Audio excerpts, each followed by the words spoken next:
మీరు ఇలాగు ప్రార్థన చేయుడి. పరలోకమందున్న మా తండ్రి, నీ నామము పరిశుద్ధపరచబడును గాక, నీ రాజ్యము వచ్చుగాక, నీ చిత్తము పరలోకమందు నెరవేర్చున్నట్లు భూమి యందు నెరవేరును గాక.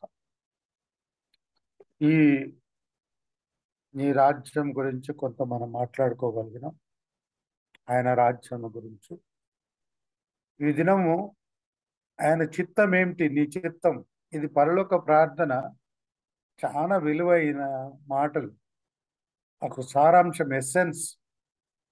పాలల్లో ఒక వెన్న తీసి ఏ విధంగా పెట్టిండ్రో ప్రార్థన సారాంశము ఎట్లా ప్రభువుని అడగాల, దేని కొరకు ప్రార్థించాలా అనేది ముఖ్యమైన మాటలు. మన ప్రార్థనలు చేస్తున్నప్పుడు మొదటనే ఒక ఆర్డర్గా ఈ మాటలు మనకు సమకూర్చి, అంటే దాని కూర్పు చేసి ఈ విధంగా ప్రార్థించుడి అని యేసు ప్రభు స్వయాన తన శిష్యులకు నేర్పిన ప్రార్థన. అది కొంతమంది ఈ దినాలలో, అంటే కొన్ని సంఘాలలో కూడా ప్రభు ప్రార్థన చేయరు. కానీ ప్రభు ప్రార్థన చేయడంలో ఎంతో ఆశీర్వాదం, ఆదరణ. ఇక్కడ మనం చూస్తే నీ చిత్తము పరలోకమందు ఎలాగో భూమి మీద అదే విధంగా ఉండాలా అనేది ప్రార్థన చేయనంట. మీరు ఈ విధంగా ప్రార్థన చేయండి. ఆయన చిత్తం ఏమిటి? ఆయన చిత్తం పరలోకమందు ఏ విధంగా ఉంటుందో భూమి మీద అదే విధంగా ఉంటుంది అని అట్లా ప్రార్థన చేయండి మీరు. అంటే ఆయన చిత్తాన్ని మనం అనుకోవడం, ఆయన మనసులో మనం ఒకటిగా లీనమైపోవడం, ఆయన ప్రణాళికను మనం అర్థం చేసుకోవడం, ఆయన ప్రణాళికలో మన పాత్ర, అది ఆయన చిత్తం. పరలోకం ఏ విధంగా ఉంటుంది మనం ఒకసారి ఊహించుకుంటుంటే, పరలోకం ఏ విధంగా ఉంటుంది, ఆ విధంగా ఉంటుంది మనం మాట్లాడుతూ ఉంటాం. పరలోకం బంగారు పట్టణం, బంగారు వీధులు, అక్కడ ఆకలి ఉండదు, ధూపం ఉండదు. అటువంటిదే భూమి మీద ఉండాలనేది ఆయన చిత్తం. ఎప్పుడుంటది? ఎప్పుడైతే ఆయనలో మనం లీనమైపోతాం, ఆయన మనలో ఉంటున్నాడు, మనం ఆయన మన యందు ఉన్నప్పుడు ఇది జరుగుతుంది. అప్పుడు మనం ఆయన్ని అర్థం రెండు విధాలుగా మనం మాట్లాడితే, మనం అర్థం చేసుకుంటే, ఆయన మాటలను, ఆయన ఆజ్ఞలను మనం వినడం, ఒబీడియన్స్ టు హిస్ కమాండ్మెంట్. మొదటి చూస్తే aligning in his plan, purpose, ఆయన ప్రణాళిక, ఆయన ఉద్దేశంలో మనం ఉండి, తర్వాత ఆయన ఆజ్ఞలను నెరవేర్చడం, ఆయన ఆజ్ఞలకు లోబడడం ముఖ్యమైనది. అది ఒక చోట ఉంటుంది, ఆయన ఆజ్ఞలు నెరవేర్చడమే ఆయన చిత్తం. ఆయన ఏం చెప్పిండు?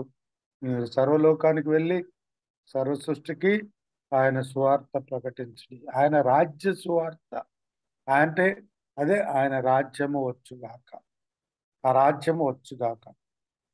ఇక్కడ అపోస్తుల కార్యం 20 అధ్యాయం, అపోస్తుల కార్యం 26, 35.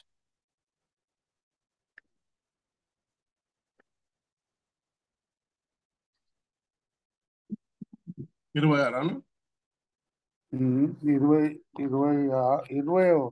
అధ్యాయము 5వ వచనం.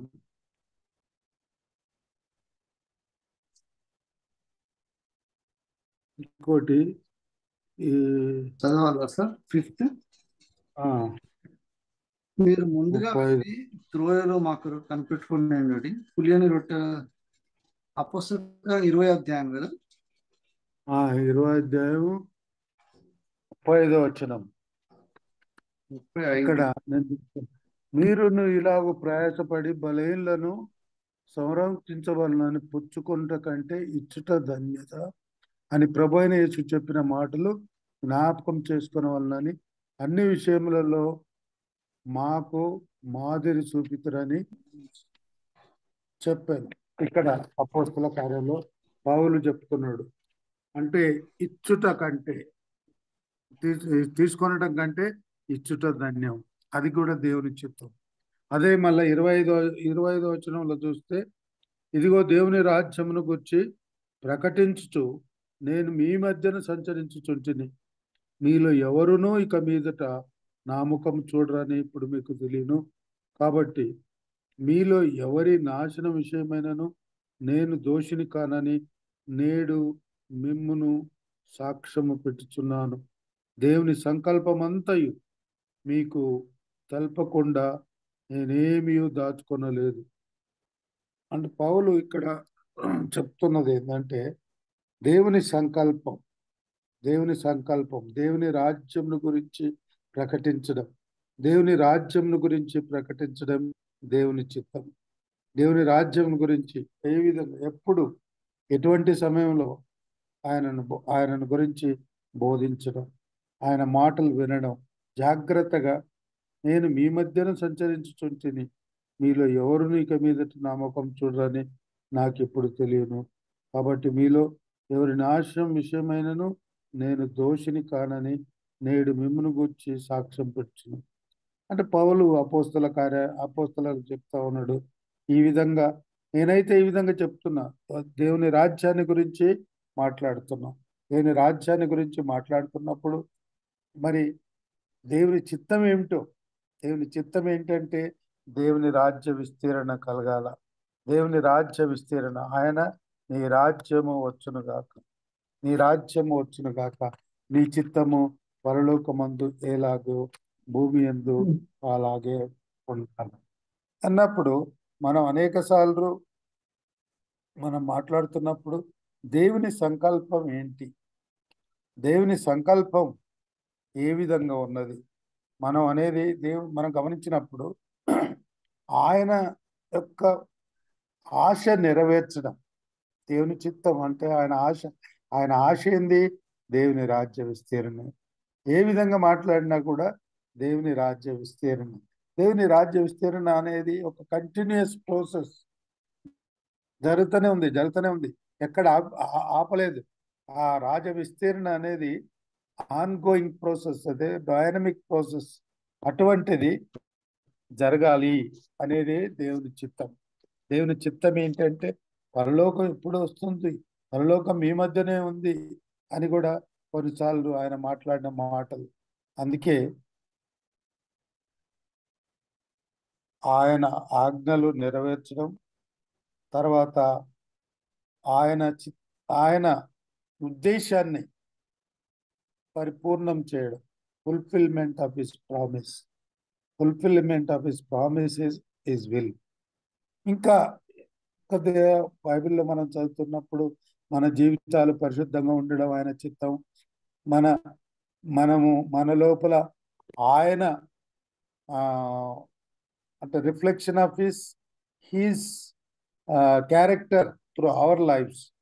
మన జీవితం ద్వారా ఆయన ప్రేమను లేకపోతే ఆయన క్యారెక్టర్ను మనం బయలుపరచడం దేవుని చిత్తం. ఆయన ఏ విధంగా ఆయన క్యారెక్టర్ ఏంటి, ఆయన క్యారెక్టర్ ఒకవేళ మనం దేవుని గురించిన ఆలోచన మనం మాట్లాడితే దేవుని క్యారెక్టర్ ఏముంటుంది? ప్రేమ, తర్వాత అంటే love, equality, justice, grace and mercy.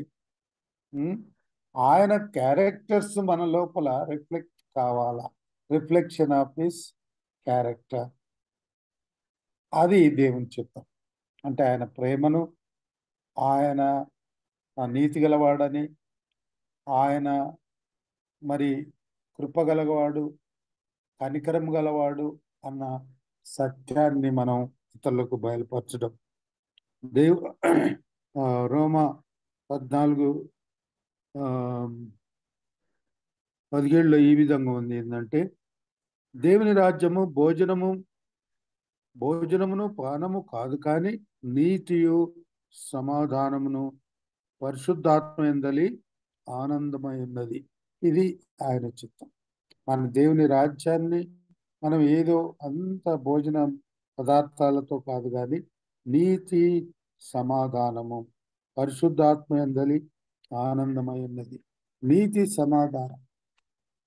సమాధానం మనము ఈక్వాలిటీ అండ్ రైచియస్నెస్ అని అంటారు. నీతి సమాధానాన్ని ఈ లోకంలో స్థాపించడం అది దేవుని చిత్తం.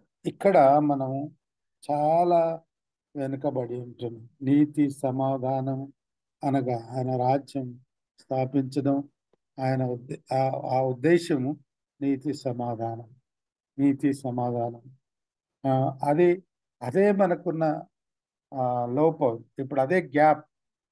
ఆ గ్యాప్ను మనం ఏ విధంగా మరి పూర్తి చేయాలి, మనం అర్థం చేసుకోవాలి.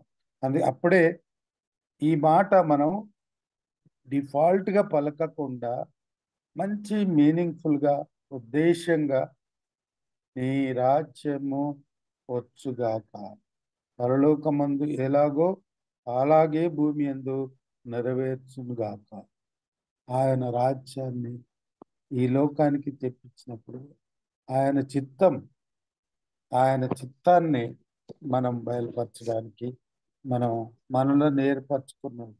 కాబట్టి క్రీస్తునందు దేవుని బిడ్డలారా, మరి ప్రియమైన సహోదర సహోదరులారా, మనం ఈ వాక్యాన్ని మనం ఎప్పుడు ధ్యానించినప్పుడు మనం జ్ఞాపకం చేసుకోవాల్సింది ఏంటంటే 4 విషయాలు. అలైన్మెంట్ విత్ గాడ్స్ ప్లాన్, అంటే ఆయన ప్రణాళికలో మనము సహకరించాలి. రెండవది ఏంటంటే ఒబీడియన్స్ టు హిస్ కమాండ్స్, ఆయన ఆజ్ఞలకు మనం లోబడాలి. మూడవది ఫుల్ఫిల్మెంట్ ఆఫ్ హిస్ పర్పస్, అంటే దేవుని ఉద్దేశాన్ని మనము నెరవేర్చాల. నాలుగవది చూస్తే రిఫ్లెక్షన్ ఆఫ్ హిస్ క్యారెక్టర్, ఆయన క్యారెక్టర్ అంటే రిఫ్లెక్షన్, అంటే ఆయన క్యారెక్టర్ను మనము బయలుపరచాలంటే ఏంటిది ఆయన క్యారెక్టరు? ప్రేమ, justice, grace and mercy. Love, justice, grace and mercy. ప్రేమ, నీతి, మనం చూస్తే కృప, కనికరం. కాబట్టి మనము ఆయన చిత్తాన్ని నెరవేర్చాలంటే ఇలాంటి సద్గుణాలు మనం కలిగి ఉండడానికి మనం ప్రార్థించాలి. అదే అధ్యాయంలో చివరిలో ఏం చెప్తున్నాడంటే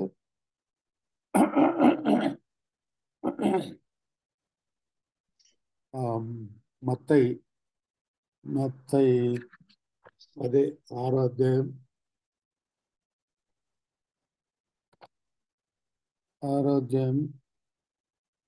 33. కాబట్టి మీరు ఆయన రాజ్యమును నీతిని మొదట వెతుకుడి, అప్పుడు అవన్నీ మీకు అనుగ్రహించబడును. మళ్ళీ ఇక్కడ ఆయన రాజ్యము నీతి అనేది జస్టిస్ అండ్ ఈక్వాలిటీ అనేది ఒక ఫార్ములా. ఆయనకు జస్టిస్ అండ్ ఈక్వాలిటీ, సమానత్వము మరి నీతి అనేది ప్రతి విషయంలో మనం ఆలోచించాలి. మరి ఇప్పుడు మనకున్న పరిస్థితుల్లో ఇవి లేవు, ఇదే లోటున్నాయి, ఇటువంటి గ్యాప్స్ ఉన్నాయి. ఆ గ్యాప్స్ను మనం పూర్తి చేయడానికి మనలను దేవుడు ఏర్పరచుకున్నాడు. ఆయన స్వరక్తం ఇచ్చి మనలను ఏర్పరచుకున్నాడు. అంటే మనలో ఏదో మనం ప్రాస్పర్ కావడానికి కాదు, ఆయన చిత్తాన్ని నెరవేరుస్తూ మన జీవితాలు ప్రాస్పర్ కావడం ఆయనకి ఇష్టం. కాబట్టి ఈ మాటలు ముఖ్యంగా మనం ఈ ఉద్దేశంతో అయితే ప్రభు మనల్ని పిలిచి ఉంటున్నాడో, మనల్ని ఏర్పరచుకుంటున్నాడో, ఆయన చిత్తాన్ని నెరవేర్చి ఆయన రాజ్యాన్ని స్థాపించటలో, ఆయన రాజ్యాన్ని విస్తరించటలో మనము ఒక ఆయుధంగా దేవుడు ఏర్పరచుకున్నాడు. కాబట్టి అదేవిధంగా ఇంకా మనలోని బలహీనతలను దూరపరిచి మరి దేవుని రాజ్యము పరలోకమందు ఎలాగో అలాగే భూమి అందు. అది దేవుని చిత్తం. పరలోకమందు ఎట్లా ఉందో భూమి అందు కూడా అదే విధంగా. అంటే యాజ్ ఇట్ ఈస్ కాపీ. అక్కడ ఎలాగుండాలో ఇక్కడ అలాగే ఉండాలి. అది దేవుని చిత్తం. కానీ మనుషులు తనకిష్టమైన మార్గాలు ఏర్పరచుకొని తన ఇష్టానుసారమైన జీవితాలు జీవిస్తున్నప్పుడు అది దేవుని చిత్తము నెరవేర్చినట్టు కాదు. పరలోకమందు ఎలాగో భూమి యందు అలాగే. అది దేవుని చిత్తం. అది ప్రభు ఎందుకు ఈ మాటలు నేర్పించిండు శిష్యులకు? అది బాగా మనం అర్థం చేసుకుంటే మరి ఆయన చిత్తాన్ని భూమి మీద నెరవేర్చాలి. భూమి యందు పరలోకమందు. అందుకే పరలోకము నుంచి యేసు ప్రభు ఈ లోకానికి దిగి వచ్చిన ఉద్దేశం అది ఏంటంటే పరలోకం ఏ విధంగా ఉంది అదే రాజ్యం భూమి మీద స్థాపించాలి. ఆయనే రాజుగా వచ్చి ఉంటున్నాడు. ఆయనే దేవుడిగా వచ్చి ఉంటున్నాడు. ఆయనే ప్రభువుగా వచ్చి ఉంటున్నాడు. ఆయనే రక్షకుడుగా వచ్చి చివరికి తన ప్రాణాన్ని అర్పించి ఒక్కొక్కరిని మనలను ఆయన చిందించిన రక్తం ద్వారా మనల్ని నేర్పరచుకొని ఉంటున్నాడు. మనలను తన రాజ్య విస్తీర్ణ కొరకు ఆయన ఉద్దేశం. మనం ఒక పాత్రధారులుగా, మనం ఒక ఇటుకలుగా, ఇటుకలు ఒక్కొక్క ఇటుక ద్వారా ఏ విధంగా గోడ కట్టబడుతుందో అదే విధంగా ఒక్కొక్క ఇటుక వలె లేకపోతే ఒక్కొక్క రాయి వలె మనలను దేవుడు ఏర్పరచుకొని ఉంటున్నాడు. కాబట్టి ఆయన చిత్తాన్ని మనం పరలోకమందు ఏ విధంగా ఉందో భూమి యందు ఆ విధంగా ఉండాలని ప్రభు చిత్తం. కాబట్టి మనమందరము క్రీస్తుని ఎరిగిన మనందరము, క్రీస్తు ఏర్పరచుకున్న మనమందరము ఆయన రాజుగా ఆయన ఆజ్ఞలను మనం నెరవేరుస్తూ భూమిపై ఆయన రాజ్యాన్ని, ఆయన యొక్క సద్గుణాలు ముఖ్యంగా ఆయన సద్గుణాలు reflection of his characters, that is more important. అది ద విల్ ఆఫ్ గాడ్. కాబట్టి ఆయన ప్రేమ, నీతి, సమాధానము, కృప, కనికరములు మరి భూమి యందు అనగా క్రీస్తు యొక్క లక్షణాలు భూమి అందంతటా విస్తరింపజేయటకు పరిశుద్ధాత్మ దేవుడు మనందరికీ అటువంటి జ్ఞానం ఇచ్చి మనలను ఉపయోగమైన పాత్రలుగా ప్రభు మనకు సహాయం చేయునుగాక. ఆమేన్.